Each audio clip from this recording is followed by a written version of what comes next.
Alright guys, Sedgwick here back again today. Hope you're all enjoying your Sunday. The new week is fast approaching, as is the new year, as is the new decade into 2020. Couple of video ideas that I have prepared for the next couple of days that I'll record over the next couple of days for you guys to hopefully enjoy. Today I wanted to talk about something a little bit different. We've talked over the last week or so, really, since Christmas Eve, even though I covered it on Boxing Day. This is the 26th of December, if you guys aren't familiar with that terminology, because I think it differs somewhat around the world. But anyway, I talked about then a massive change that Activision has announced for the upcoming season, a really positive one in terms of introducing tournament format and actually a weekend winner every single weekend of the league, which was not going to be the case before. It was going to be just 5, effectively most weekends, literally 5 league matches played, no winner at the end of it. 5 boring league matches, could potentially have been very boring. Clearly the ticket sales weren't up to scratch, and they've changed up the structure, makes it a lot more exciting for potential fans. I'll definitely be attending the event in London, going to get that sorted out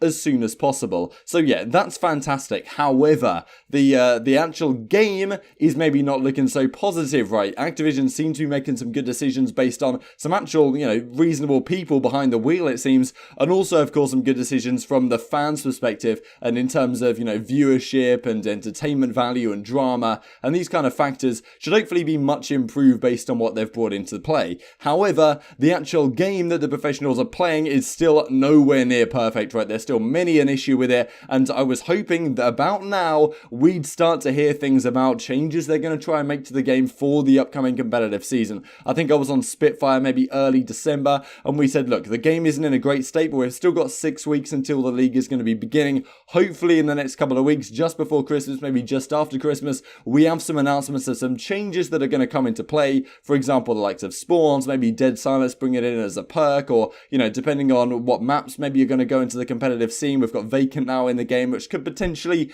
be a reasonable map for search and destroy, and Crash as well, but of course the door situation makes that a little bit difficult. But yeah, many an option on the table, but pretty much from the competitive side of things, it's been radio silent, and it's not like the casual players and the people that take the game a little bit more casually are having a great time either. We're going to go through a couple of posts today on the Modern Warfare subreddit, which a lot of people really like the game over there, which is fair enough. Everyone's entitled to their own opinion, but a lot of people talking about things that Infinity Ward and changes that they have made, saying that, look, this isn't the changes that we want to see, and honestly, it really shows to some sort of lack of communication between Activision and Infinity Ward regarding what the community wants, the competitive side of things, which is honestly, it's a big deal this season. Competitive typically hasn't been a big deal for Activision in terms of the revenue, and it's always come second base, right? They've funded it from behind the scenes, but it's MLG and those guys at the CDL that have done all the work. This time Activision Blizzard is right in there, and it's a really big deal, right? The investors have paid $25 million.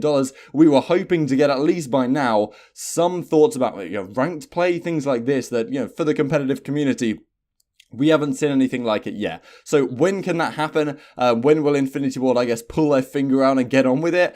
Who knows? We'd really like to see the communication there, because things are improving on one end of things. Activision Blizzard making huge changes to the tournament format. We haven't really seen those changes yet in the game. So let's hop right into it. If you guys enjoy, subscribe if you're new as always. I would greatly appreciate a bit of a long intro, but it happens. Firstly, just wanted to show you this throwback that I saw on the Reddit. The New York Times. This is a paper from 2014, November the 6th. On the Sunday. He's in gaming, he's #1 with a bullet. Sponsors help rising star train like an Olympian. This is about Matthew Haig, that is Nature's. He's the Nature Scumpy and Flame Sword here, so thought that was a hell of a throwback to the easier times. Wanted to talk about this as well, because this is related to Fnatic, of course, an organisation that's been in Call of Duty. I think they were in CoD way back in the day, and also Infinite Warfare. You guys probably will remember the team if you were around then, of Tommy, Gerdip, Sonny B, and then the 2 brothers, so Scraps and Waskin were on the team at the time. They had some pretty decent results. I think they won a 2K at one point. They came pretty close to doing something in some of the European tournaments in the Infinite Warfare season. But this is what H2K Rich comes out with. So founder of H2K, of course, a competitor organisation to Fnatic, and they've been in Call of Duty a while as well. So I thought I'd at least discuss it. Fnatic just posted their financials for 2018. They lost over 5.4 million, over 2 million in losses was from Fnatic gear, $14 million in total debts. He talks about some corrections here. So, interesting stuff. Wanted to go into some response here, though, just from the matter of esports as a business model right now and how a lot of these organizations are doing. Because it's pretty clear that back in the day, people were thinking,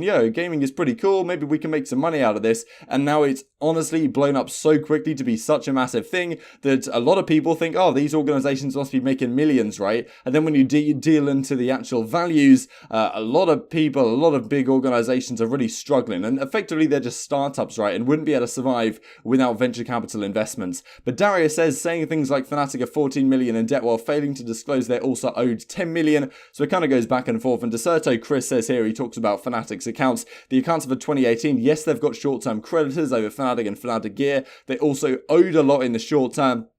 Clearly, you need to look at the profit and loss accounts here. And so it's pretty interesting. Here's a thread I'm referencing, and this is the final tweet he does. They owe 14 million. They're actually owed 9 million and almost have 1 million cash in hand. So actually, their net current assets are only minus 3.9 million, which is totally different. Any biggish company operating accounts receivable and accounts payable will usually have both debtors and creditors. So pretty interesting commentary here from Deserto Chris regarding the whole esports landscape. And, what we can see with a very well-known, reputable organization like Fnatic, especially within the UK region. So this is a tweeter, or this is a Reddit thread that came out quite a few days ago on the Modern Warfare subreddit, talking about real patch notes. And this is really rather interesting. Like, he references here, or Sharp Player 96 references the Call of Duty competitive league being in the works. I mean, it's more than in the works, but talking about how in other games, so CSGO, Rocket League, you have a game that will say, look, this has been changed from this value to this value. It's not always the case in CSGO, but yeah, I agree. In Modern Warfare, there is things like small buff, small nerf, etc.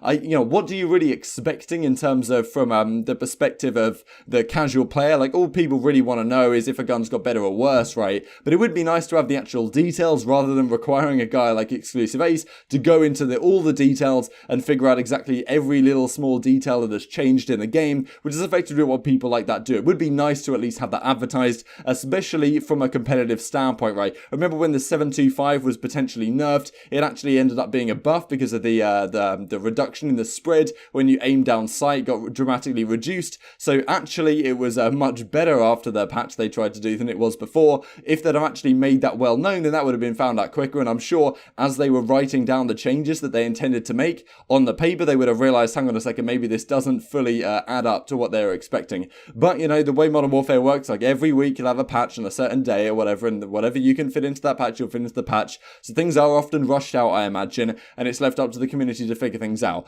But it's clear that on this post that some of the guys in the casual community are getting rather frustrated with the way that Infinity Ward are handling business. And then we have this one, the stealth edition of player collision needs to go. I don't know who's making the decisions at IW or why they decided to add this into the game, but my entire game session tonight was god awful because of it. So apparently I don't play the game anymore, so I wouldn't be able to know. And if you guys do, maybe you can comment this down below. I hadn't heard about this until I saw this just a couple of hours ago, but supposedly they've added player collision into the game, so you can get barged out the way by your teammates. This is something really frustrating. It, of course, it's in Counter-Strike and stuff like that, and it's been in games traditionally in the competitive side of things, but in public matches it hasn't really been the case, and it's really interesting that they add things like this without telling the community, because I'm pretty sure this wasn't in any patch notes or anything. It's just the kind of thing they try out, and it doesn't really seem to be working. And honestly, if you're going to do something like this, I really wish it was better publicized and Infinity Ward talked about it to a greater depth. And we'll see by these comments right here, like, no one asked for half of the stuff in this game. Their collision system was great before they changed it. Makes no sense. This is something nobody asked for. Pretty much the entirety of Modern Warfare's multiplayer in a nutshell. And these are getting a lot of upvotes, right? Like, this is a Reddit Modern Warfare subreddit which tends to has had a pretty damn good impression of the game on the whole. Yes, we're a couple of months in. We're getting past that honeymoon period for a lot of people. We're getting to the point where people start to go back and look at the old games and say they were better. That happened for the competitive community, like, immediately. For the casual community, it seems to have taken a little bit longer, but look, it's still a big deal. If the casual community are frustrated with some of the decisions Infinity Ward are making, you can really understand why that's the case in the competitive scene, and hopefully that will feed into Activision's decision making. Hopefully they will see some of the frustrations that the casual community are having with the game, which of course is largely a bigger deal for them because it's more of their revenue, right? People paying $60, $80 for the game every single year, millions of people doing that. And, you know, again here, the infill helicopter noise, important sound like team comms and footsteps. Like, if you guys have played Ramazza, you get dropped in on the helicopter at the start, then the helicopter flies away, you cannot hear anything. Like, good luck calling out to your team what you're planning to do. Something that's been a problem with the game since all the way back in the beta stage, and it's really frustrating to see these issues still in the game, and really no solution in sight as far as I can tell. You don't really hear too much about it. So yeah, just before we finish, thought this is a funny one. I did a video quite a while ago on Adderall, the Adderall problem, the open secret of the Call of Duty community. And clearly it's an issue in other esports as well. So someone at Adico Games or whatever does this post on the Overwatch League subreddit saying, power ranking all the 2020 Overwatch League teams based on the chance they have to find an Adderall dealer on each homestand. We all know winners do not use drugs, but college-age, highly stressed individuals might. So imagine you're a highly stressed professional gamer. You need to perform to the highest level of play day in, day out, but you're going to be traveling around the world a whole bunch, meaning you can't rely on your local LA-based pharmacist unlicensed doctor, wink wink. What do you do? Try and find them in each city. And this is the calculation that he came up with. So looking into the number of students in each city in the league, then finding out the relative dealer count using a percentage, and then percentage chance of dealer in that one. So not looking so good in the Paris region. London seems to be a decent chance. So yeah, some of these teams obviously are based in cities that we're going to be seeing in Call of Duty as well. So obviously that's a pretty big deal why, you know, the London event could be pretty cracked, boys.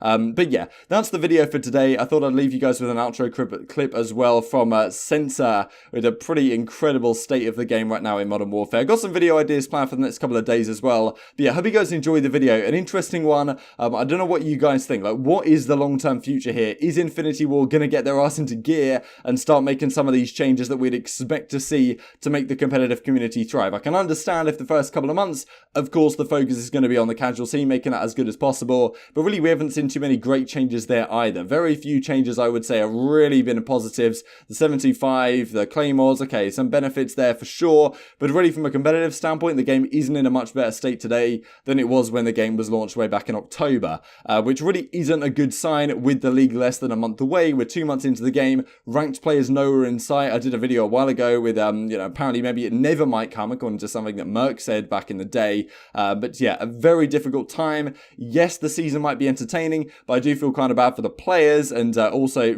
myself, right? Like, this is a game I pretty much regret buying. Like, I don't see any value in buying it because I don't enjoy playing it because it's so bad, in my opinion, in a competitive state. You guys' opinion may differ. Leave those thoughts down below. Thanks for watching as always. Like if you guys enjoyed it, subscribe if you're new.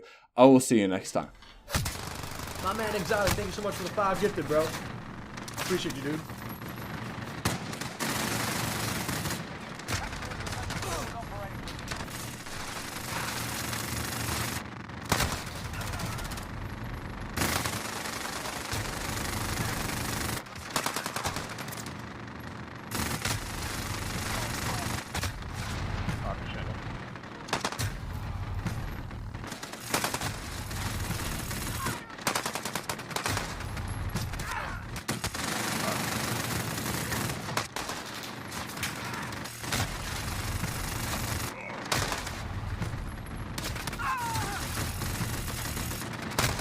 Pressing to get his ass in here, bro. Polo, can you please join my session? No. I'm begging you to please join my session right now. Nasty, please join my session right now. No. Look at my stream map.